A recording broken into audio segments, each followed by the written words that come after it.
Competitive exam prepare అయ్యేటప్పుడు మన mind set ఎట్లా ఉండాలి, ఏ విధంగా ఫాలో అయితే మనం దాన్ని క్రాక్ చేయొచ్చు? మీరు ఏదైనా చదవాలనుకున్నప్పుడు ఏది అంటే గ్రూప్ 2 చదువుతారా, గ్రూప్ 1 చదువుతారా, లేకపోతే బ్యాంక్ ఎగ్జామ్స్ వైపు వెళ్తారా, ఏదో ఒకటి టార్గెట్ పెట్టుకోండి.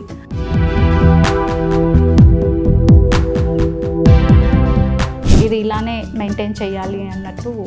కాంపిటేటివ్ సైడ్ రావడానికి మీకు మోటివేషన్ ఏంది? యాక్చువల్గా నా డిగ్రీ అయిపోయిన తర్వాత అప్పుడు వైఎస్ఆర్ గారు సీఎంగా ఉన్నారు కదా,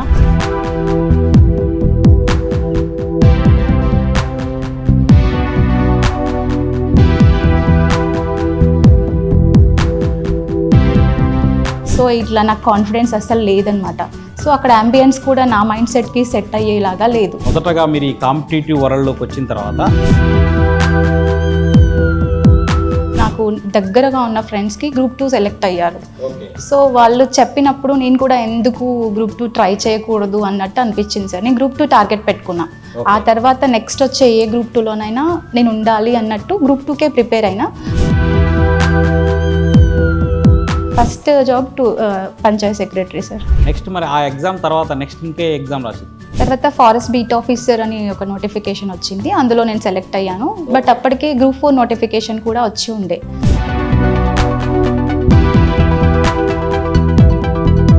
ఓకే, ఫైనల్గా మీ యొక్క ఎయిమ్ని రీచ్ కావడం జరిగింది. ఎట్లా, హౌ ఈజ్ యువర్ ఫీలింగ్? యాక్చువల్గా మా father he is not educated sir. ఆయన చదువుకోలేదు కాబట్టి he wanted to educate her children.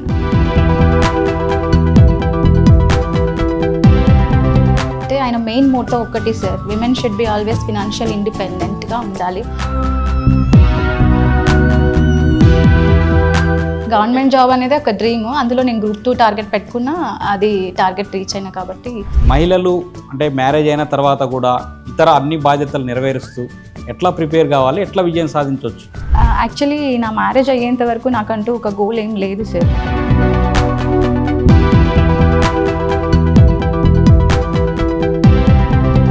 So ఇవన్నీ నేను ఆలోచించి గవర్నమెంట్ జాబ్స్ ప్రిపేర్ అవ్వాలి డెఫినెట్గా అన్నట్టు స్టార్ట్ చేశాను సార్. మరి మనం అబ్జర్వ్ చేసినట్లయితే ఫస్ట్ పేపరే కొంచెం డెప్త్గా వెళ్ళడం జరిగింది examiner. First paper general studies, అది పేరులోనే ఉంది. జనరల్గా ఎక్కడి నుంచి వస్తుందో తెలియదు.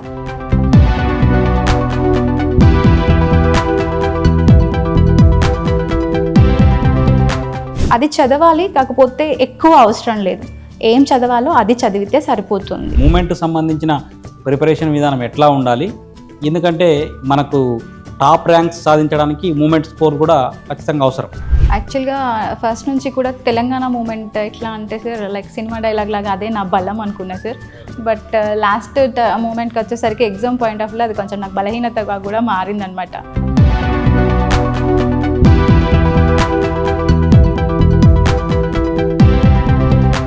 ఇది అవసరం లేదు అని ఏదైతే అనుకుంటామో అక్కడే మొన్న ఎగ్జామ్లో అక్కడే ఎక్కువ ఫోకస్ చేశారనమాట. ఫ్యామిలీని ఇటు ఉద్యోగాన్ని మేనేజ్ చేస్తూ నెంబర్ ఆఫ్ జాబ్స్ అంటే ఒకదాని తర్వాత ఒకటి ఇట్లా విజయం సాధిస్తూ వెళ్ళేది. ఎవరైతే ప్రిపేర్ అవ్వాలనుకుంటున్నారో వాళ్ళు సీరియస్గా ప్రిపరేషన్ ఉండాలి సార్.